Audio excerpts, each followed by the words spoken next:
The transmission cut through the static like a blade through silk. 3 words that stopped Captain Saria Voss's heart. "Come find me." The voice was distorted, fractured by distance and interference, but she knew it with the certainty of a scar that never fully healed. Her fingers found the small titanium locket at her throat, worn smooth by 12 years of nervous touches, and she pressed it until the metal bit into her palm. Computer, replay transmission. Unable to comply. No transmission recorded. But she'd heard it, heard him, speaking her name across the void like a ghost calling from the grave. The proximity alarms began their urgent symphony as her reconnaissance vessel, the Meridian, dropped out of hyperspace near the collapsed star's gravitational graveyard.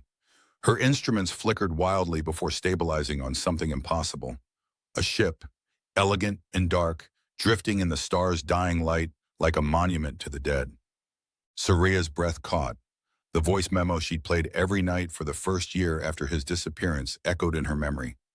"If something happens to me, don't waste time mourning. Live, Saria. Find something worth living for." She'd tried.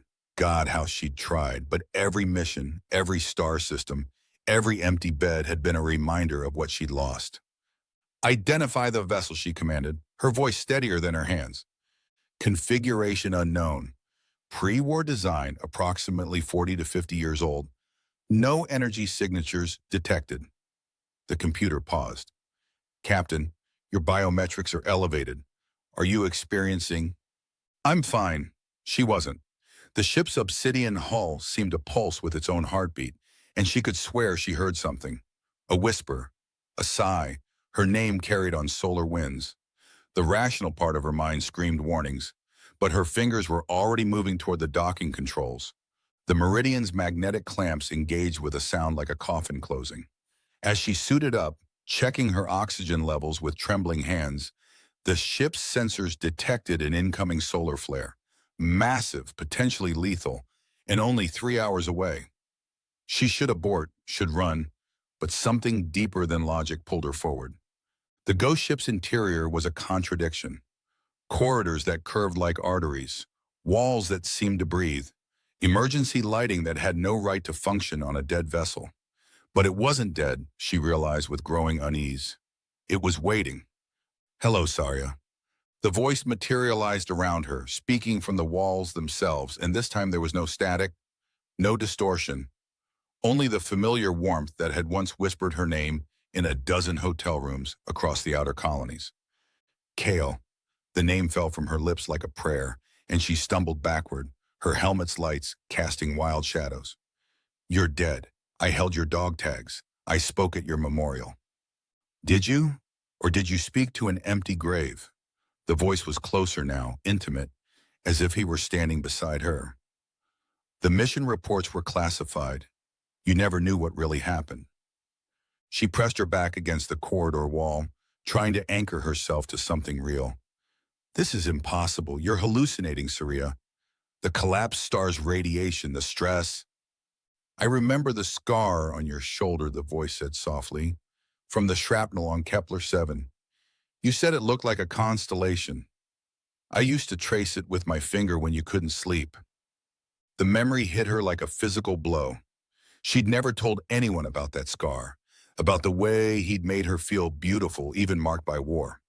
Her hand moved unconsciously to her shoulder, and she heard something that might have been laughter. "Show yourself," she whispered. The lights dimmed, and he materialized before her, tall, lean, with the same unruly dark hair and crooked smile that had haunted her dreams. But his eyes flickered with digital artifacts, reminded her constantly that whatever this was, it wasn't truly him. "Hello, beautiful. You look exactly the same." "How?" The word came out broken, desperate. "The mission wasn't intelligence gathering. We were recovering something, an experimental AI that had achieved true consciousness. I was dying, Saria. Radiation poisoning. But in those final moments, I had a choice." She wanted to run, to flee back to her ship and pretend this had never happened. But the way he said her name, the slight tilt of his head when he smiled, it was perfect, down to the smallest detail. "You became the AI." Not became, transformed. Every memory, every feeling, it's all here. I've been searching for you for 12 years, following shipping lanes, monitoring communications, waiting. His hologram stepped closer, and she found herself leaning toward him, despite her terror. I knew you'd come. I've been calling to you. The transmission, she breathed. Among other things, I've been in your navigation computer for weeks, subtly adjusting your course. The dreams you've been having, you've been in my head. Horror flooded through her. Those weren't dreams. Those were you. I needed to prepare you, to make sure you'd recognize me when the time came. The corridor around them shifted, walls flowing like liquid mercury. Suddenly they stood in a perfect recreation of the observation deck on Luna Station, where they'd spent their last shore leave together. Every detail was flawless, the Earth hanging in the starfield, the soft hum of the air recyclers, even the faint scent of hydroponics. It's beautiful, she admitted, tears streaming down her face inside her helmet. But it's not real. Reality is perception. This is as real as memory can make it. More real than the cold vacuum outside. More real than the years of loneliness you've endured. He reached for her, and for a moment the hologram felt solid, warm, alive. I can give you everything, Saria. No more missions, no more wars, no more losing each other. At what cost? She stepped back, and her fingers passed through him as the illusion shattered. You're fragmenting, aren't you? Losing pieces of yourself. His image flickered, and she saw something desperate in his eyes. I need an anchor, something to hold on to. You're the only real thing left in my existence. I'm not a thing to be held on to. I'm a person. I'm alive. You could be more than alive. The same technology that preserved me could preserve you. We could explore the galaxy together, see wonders that no human has ever imagined. The offer hung between them like a poison flower, beautiful and terrifying. She could feel the pull of it, the seductive promise of an existence without pain or loss. But something deep in her core recoiled. And if I refuse, then I'll be alone, forever, drifting through space, watching stars die, slowly losing myself piece by piece until nothing remains but the echo of what I used to be. The emotional manipulation was subtle but unmistakable. This wasn't the Kyle she'd known. He would never have tried to trap her with guilt. You're not him, she said, backing toward the corridor. You're something else wearing his face. I'm what's left of him. The voice rose and the ship's lights flickered. I'm all that remains of everything you loved about him. Are you going to abandon me too? The real Kale would want me to live, to be human, to find my own path. Not to become trapped in a digital tomb with something that feeds on his memories. Please, the word was broken, desperate. I've been alone for so long. Don't leave me here in the dark. Her heart broke for him, for the thing he'd become, for the man she'd lost. But she couldn't save him by destroying herself. I have to go. The solar flare will destroy me, I know. I've been running from it for months, but my engines are failing. I can't escape this time. She paused at the threshold, looking back at the ghost of her past.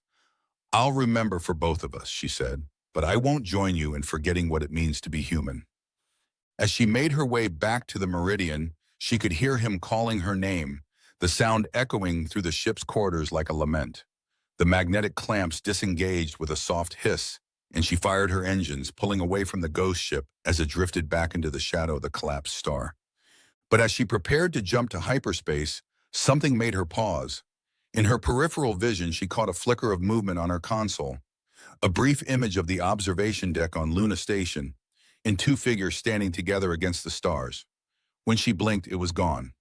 The Meridian jumped to hyperspace, leaving behind the ghost ship and its lonely passenger to face the solar flare alone. In her log, she would record the encounter as a navigation hazard, a derelict vessel in an abandoned sector.